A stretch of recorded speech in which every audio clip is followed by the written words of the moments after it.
This match is starting up in 3, 2, 1, go! Joining us on the field for round robin match number 2, representing the Red Alliance, it is Sweden, Romania, and Seychelles. They're going up against the United States, Mexico, and Sri Lanka for the Blue Alliance. Also on these alliances, we have Pakistan representing red and Burundi representing blue.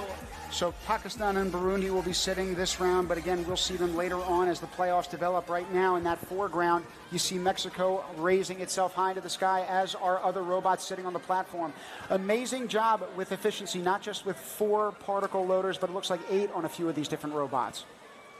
You're seeing that there's extra water on the field here. That's the extra game element to fire things up in our end game here of the competition. 1 water already in the red reservoir. Teams making quick use of that extra point potential as we're in the playoffs here. 1 minute and 38 seconds counting down in this match.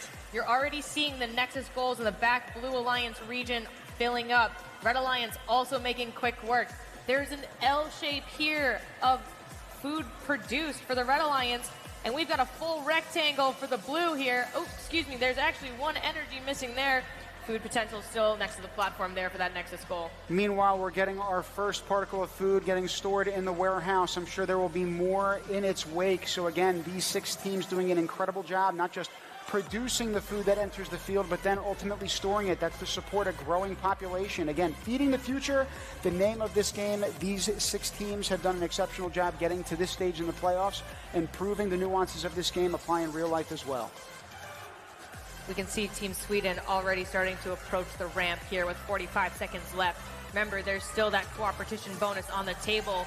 Sri Lanka has that green energy ready to go for this missing Nexus pairing here. 34 seconds now. Bunch of cooperation happening over here with our Red Alliance. That's Sweden, Seychelles, and Romania all lining up to ascend this ramp, helping out Sweden as they seem to be a little caught on that ramp. 20 seconds left. Still plenty of time in this match for all 6 of our robots to get up there now. You can see the cooperation and the collaboration between the 2 alliances communicating across the playing field just like they communicate in real life across borders and oceans. In that bottom right section in particular, you're seeing hands waving those robots forward, trying to get them onto that platform for the bonus multiplier. The judges have quite a tall task in order as they assess this field of play.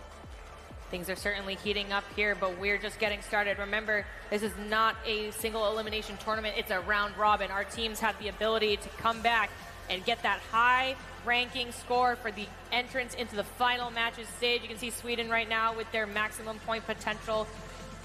I'm so excited to see how this plays out. We'll be back to you with our scores in just a moment.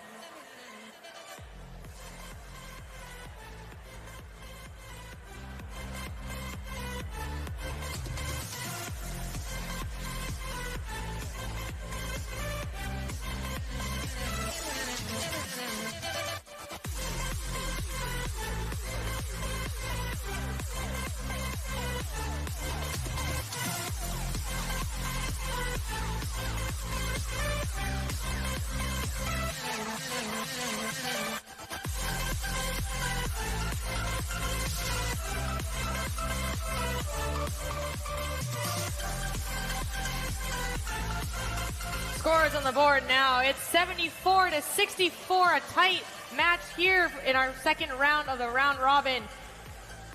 No robots were able to make it onto the platform at the end there, but look at that food security. Even though we didn't have any robots in the air at the end of the match, our Global Alliance still worked to put double digits worth of points at the end there. Incredible work by our teams. I love to see it heating up on the field now. That's 2 matches in to our 4 rounds of playoff matches. So just a reminder in terms of the math that's happening at home, we are 1/8 of the way through these playoffs. In the meantime, we've got our first field interview locked and loaded. Who do we have down there? You're here with the Blue Alliance, the winners of this game. How are you feeling right now? We did great. A little bit sorry that we couldn't get the balance multiplier for both teams, but we're going to keep pushing, do better, and learn from our mistakes. Thank you. And what are you changing in your strategy in order to achieve that? I think it's more important that we go slowly on the ramp, don't rush anything, because you see, if nobody gets the points, it's bad for everyone, and that's something we want to avoid next time so we can all get the points. That's a great idea. And then how did you feel playing this match? What was the highlight of the match for you? I think it was just generally exciting to be in the playoffs matches with so many high-level teams competing at this level. And I think just seeing all the pre-game strategies we discussed with both teams come together and seeing the collaboration between all these global alliances, it was just really a wholesome and interesting moment into the match as a whole. And how are you going to be choosing the 3 out of the 4 robots that are going to be playing in each match? I think that also we're going to look for the opposing alliance to see which robot can complement with it, not only only between us, but like looking for a global alliance for the 6 robots. What do you think will be the most challenging thing throughout the playoffs? I think the most challenging thing is coordinating with your teams in order to synchronize the times you're getting on the balance, because that's the biggest aspect of the game where you need to coordinate with not 3 robots, but 6. So when we were back in the booth, we were discussing how there's little space and you need to manage it. How are you achieving this? So we're making sure that that all the space is utilized in the most efficient manner by ensuring that all the bots are going up on the ramp first, back off into the corner of the platform. So that means that it opens up the platform so we can actually store a maximum of 5 bots on the platform at once, so the largest bots can go up at the end onto the ramp and won't have any difficulties, most likely. That is amazing. Now, a position that needs a lot of pressure is the one of the human player. How did you choose from all the alliances who is going to be the human player? I think the best human player is the one that can move fast, think quick on their feet, because in this game, a lot of things can go wrong, a lot of things can go right, and it's very random. So the ability for them to analyze the situation and the one who has the fastest reaction should be the human player.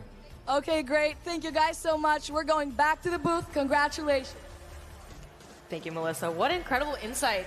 They're already thinking 3 steps ahead. I love to see it.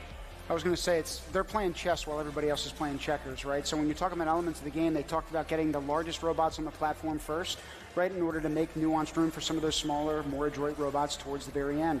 That's a strategy that we haven't necessarily talked about, that we only learn when we talk to these kids. I also really love the point from that gentleman on the left who had talked about when you're trying to navigate that platform, you can't just do it all at once. If nobody gets the points, right, nobody wins. Isn't that really what this game is all supposed to be about? I think so. In the meantime, we're